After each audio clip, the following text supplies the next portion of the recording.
The Colts made a chain reaction of big decisions over the last week. I'm here, Sigmund Bloom, Bob Harris, football guys. That chain reaction, Bob, is it going to generate power and light for the Colts that look like they were on their way to the playoffs with Daniel Jones, or will it be a meltdown as the Colts make yet another mistake at quarterback? Well, I mean, that's going to be what determines all this, right? Like, I think it's fair to say we're moving on from Michael Pittman. I think it's reasonable. I think that's reasonable, especially giving Alec Pierce the money that they gave him. What is it? 4 years, $116 million. Yeah. They believe he's a wide receiver one. Michael Pittman, who we all thought was going to be that, has never proven to be that. Never demanded that kind of workload. And like, we still have something to see if Pierce could do that either. But much of that's going to depend on the health of Daniel Jones. And is Daniel Jones that we see this coming season when he's back the same Daniel Jones that led this offense to 28 plus points a game while he was at the helm? It was phenomenal. Jonathan Taylor's numbers soared.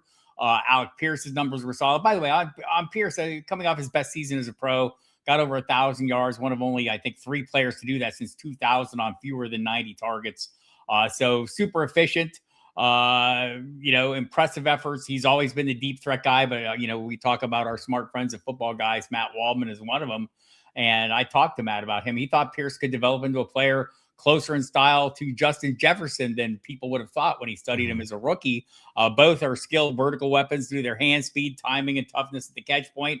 And they can also deliver on the timing routes. And I think we started to see that more, that Pierce going kind of from the one trick speed threat pony to a more diversified route tree and being a more effective weapon. And talking to some of the beat writers, James Boyd from The Athletic in particular really highlighted this for me last summer, that Pierce was the guy to watch. He's clearly the best receiver on the team. And I think now the money bears that out. But the question is does the offense work? I think they have all the pieces in place, including Tyler Warren. I think we'll see what Josh Downs can do here as well. And they'll need a real wide receiver too. Maybe that's someone on the roster or someone they have to draft. But it all hinges on one thing, and that is Daniel Jones being the guy we saw early last year. Yeah, and what's fascinating about this is the Sam Darnold story, right? I mean, as it impacts this. In fact, Sam Darnold is a player that maybe the Colts could have considered last year, right? Without a doubt. And Daniel Jones was in Minnesota also for a brief second, but that reset can be all you need with confidence and with an idea of putting something behind you, the failed first round picks. So we would have said last year after Seattle signed Sam Darnold, well, he was good, but the last couple of games seemed like he got figured out, right? There's a reason Sam Darnold wasn't considered a franchise quarterback. Right. And while he looked good in a system, once teams figured out how to isolate his fatal flaw and make the game and the success of the offense hinge on his fatal flaw, he was unmasked. Oh, by the way, Seattle, whose offensive line was not exactly the best at pass protecting, probably not the best team to expose a quarterback like Sam Darnold. Now, in the case of Daniel Jones, we don't have the change in environment, but we do have, I think the Steelers game was probably the game. I mean, his stats over the last few games were just horrendous. The number of turnovers. And I think that the narrative on the Steelers was to take away his first read. Just take away his first read. And then you get back to the Daniel Jones that cost Brian Dable his job, not Joe Shane though. You get back to the Daniel Jones that made a franchise made a decision that they rue to this day. Well, then they got Jackson Dart, so maybe not to this day. But the point being that again, like we could say, well, the Colts. Because here's a funny thing, not to Colts fans. I was looking at they had the list of the one and done, the highest one and done cap hits. I don't even remember the player off the top of my head, the reason that it came up. But 2 of the biggest one and done cap hits, that is a big cap hit, has to have a player play for your team for 1 year. Was Matt Ryan and Carson Wentz for the Colts. Oh man, yeah. Well, that was. It's funny because just looking at Alec Pierce, one of the things that he talked about just last week wanting to leave was playing with 9 different quarterbacks in his brief time with the club, and he has forged a relationship with Daniel Jones that he really appreciates. So like we'll see what happens here. I want to believe in Daniel Jones. I mean, from a fantasy perspective, I have believed in Daniel Jones all along because he's a willing runner. He can't always run all the way to the goal line, but sometimes he has a stumble there along the way. But no, he's a willing runner, capable runner. And I thought the way he ran this offense, and maybe we should give, Shane Steichen some of the credit that he probably earned with his work with Justin Herbert and Jalen Hurts, and that maybe the kind of the shine had come off a little bit with the shortcomings with Anthony Richardson, or Anthony Richardson's shortcomings in emerging as the weapon that they clearly drafted him to be. And maybe now we're back to the more realistic Shane Steichen piece that he can get the most out of. Yeah, I think that's important, because one of the fun things about hyper obsessing about the NFL, like those of us, I mean, if you're here, it's March and you're listening to us two guys talking about football in March, then you might hyper obsess about it too. Is that when we learn stuff, Bob, sometimes it changed what we already learned. Like we'll learn something new and say, oh, okay, now I can look back and I should attribute more of that outcome, the reason for that outcome.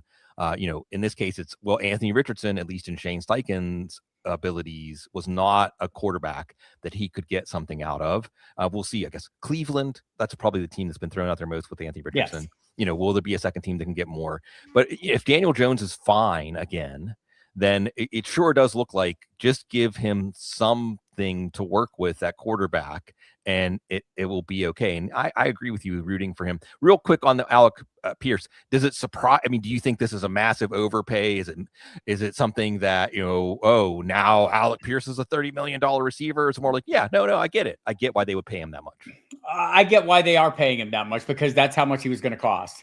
So other teams were going to be willing to pay that. Like the market bear, creates the price. But I do think, though, watching him play, I mean, just the numbers have been great. He led the league in yards per catch the last couple of years, and again started showing more on a larger basis what he could do. He only had one drop last year too, a single drop pass last year.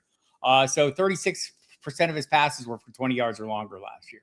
Like if he can continue at a pace like that with a greater workload, I don't know what kind of numbers we might get. And I mean, I guess that's what we're trying to do here is we're going to project that, hey, he is going to get more targets than he got last year. Look what he did with last year's targets. I mean, it's pretty simple, elementary math to figure out what our expectations might be for him. And I don't think they're wrong. I think he's a better player than he'd been given credit for. We didn't all, but many people wrote him off as a one-trick pony, right? Oh, he's fast, but that's all he does. Well, no, that's not all he does.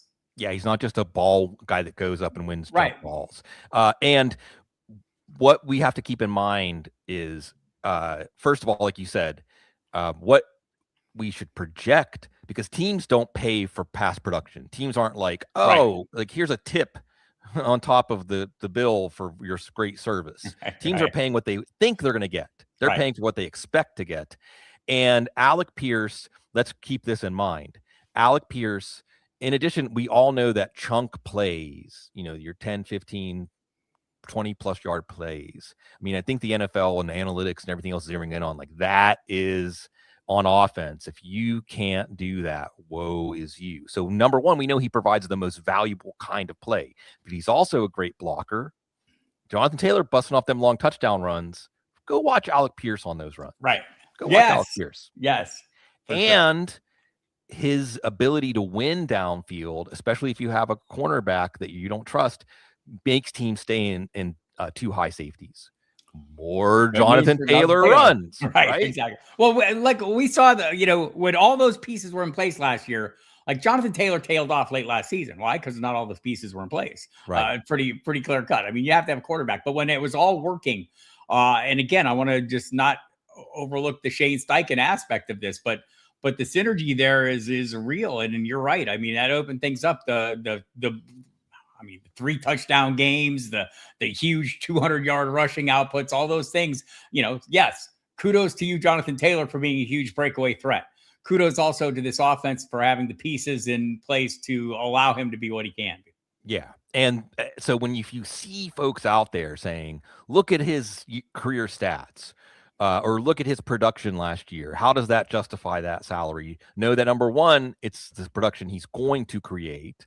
And number two, a lot of the things Alec Pierce does do not show up in his stats, but they show up in the outcomes for the team. Really quick, because I'm a neurotic Steelers fan, so I'm not to be trusted. The Steelers go in and swoop in and they're like, oh, you don't want to spend $50 million on 2 wide receivers? Let us do it.